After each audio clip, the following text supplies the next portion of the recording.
एक दिन जंगल में रहने वाला एक भालू अपनी छोटी सी पूंछ से बहुत परेशान था। उसे लगता था कि उसकी पूंछ बहुत छोटी और बेकार है। आखिरकार उसने तय किया कि वह जंगल के मशहूर डॉक्टर गू के पास जाकर अपनी पूंछ की सर्जरी करवाएगा। डॉक्टर गू ने जब उसकी बात सुनी तो वह समझ गया कि भालू क्या चाहता है। उसने अपना बड़ा सा जादुई बक्सा खोला और तरह तरह की पूंछें निकालकर सामने रख दी ताकि भालू अपनी पसंद की पूंछ चुन सके। भालू की नजर सीधा एक चमचमाती सुनहरी रोशनी वाली मोर की पूंछ पर जाकर टिक गई। वह उसे देखते ही बोला, बस मुझे यही चाहिए। डॉक्टर गू ने समझाया, यह तुम्हारे लिए ठीक नहीं है, ये बहुत ज्यादा चमकीली है, इससे तुम्हें बेवजह की मुसीबतें झेलनी पड़ सकती हैं। इतना कहकर डॉक्टर ने पास रखी एक साधारण सी छोटी पूंछ उसकी ओर बढ़ा दी। लेकिन भालू का गुस्सा तुरंत भड़क उठा। वह गरज कर बोला, अगर मेरी माँ ने मुझे सुंदर नहीं बनाया तो क्या हुआ, मैं थोड़ा बदल जाऊँ तो क्या दिक्कत है? आज तो तुम यही पूंछ लगाओगे, वरना मैं तुम्हारा पूरा क्लिनिक तोड़ दूंगा। यह कहकर वह जबरदस्ती मोर की पूंछ उठाकर ऑपरेशन टेबल की ओर बढ़ गया। अगली सुबह भालू अपनी नई चमचमाती पूंछ दिखाने के लिए जंगल में निकल पड़ा। वह रास्ते में हारमोनियम बजाते हुए गाना गा रहा था और सब जानवरों को अपनी पूंछ दिखाकर शेखी बघार रहा था। लोमड़ी ने जब उसका गाना सुना तो वह अपने बिल से बाहर झांकने लगी। उसने देखा, अरे यह तो वही घमंडी भालू है जिसने मोर की पूंछ लगवा ली है। लोमड़ी तुरंत उसके पास आई और चापलूसी करते हुए बोली, वाह क्या पूंछ है, इसकी चमक से तो मेरी आंखें ही बंद हो रही हैं। भालू ऊपर से तो दिखा रहा था कि उसे फर्क नहीं पड़ता, लेकिन अंदर ही अंदर वह खुशी से फूल गया और ज्यादा इतराते हुए वह सीना तानकर पूंछ लहराते हुए आगे बढ़ने लगा। लेकिन उसने अभी कुछ ही कदम बढ़ाए थे कि अचानक सामने से बंदूक की तेज आवाज गूंजी। धाइयां, सारे जानवर डरकर भाग गए और छिप गए। भालू को हमेशा की तरह समझने में थोड़ा समय लगा। जब उसे खतरे का एहसास हुआ तब तक देर हो चुकी थी। अब सवाल था, इतना बड़ा शरीर लेकर वो छिपे तो छिपे कहाँ? आखिरकार उसे आधा सड़ा हुआ एक पेड़ का खोखला तना दिखा। वह जल्दी से उसमें घुस गया, लेकिन घबराहट में उसने सिर्फ अपना सिर अंदर छुपाया। पीछे उसकी चमचमाती मोर की पूंछ बाहर ही रह गई। दूर खड़े शिकारी ने जब इतनी बड़ी चमकीली पूंछ देखी तो सोचा, वाह अंदर तो जरूर कोई बड़ा मोर छिपा होगा। दोनों शिकारी धीरे धीरे पेड़ के पास पहुंचे। उसी समय पेड़ पर बैठे कुछ पक्षियों को शक हुआ। उन्होंने तुरंत उड़कर डॉक्टर गू को खबर दी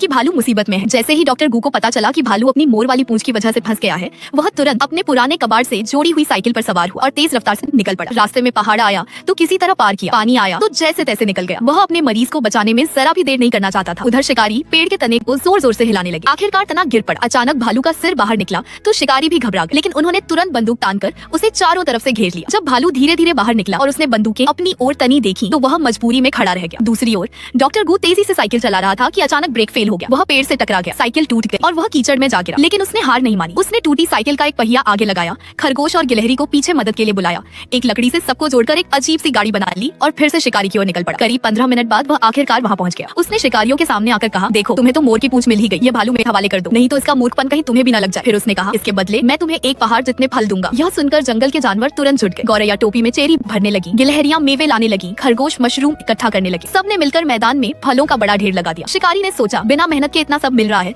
सौदा बुरा नहीं है। उन्होंने भालू को छोड़ दिया। आजाद होते ही भालू ने डॉक्टर गू को कसकर गले लगा लिया। वापसी के रास्ते में डॉक्टर गू ने गंभीर स्वर में कहा, जिंदगी में दिखावा मत करो, जितनी हैसियत हो उतना ही करो, ज्यादा चमक कभी कभी मुसीबत बन जाती है। भालू ने शर्मिंदा होकर सिर झुका लिया और बोला, अब से मैं अपनी ताकत के हिसाब से ही काम करूंगा, दिखावा कभी नहीं करूंगा। और उस दिन के बाद भालू ने फिर कभी बेवजह चमक नहीं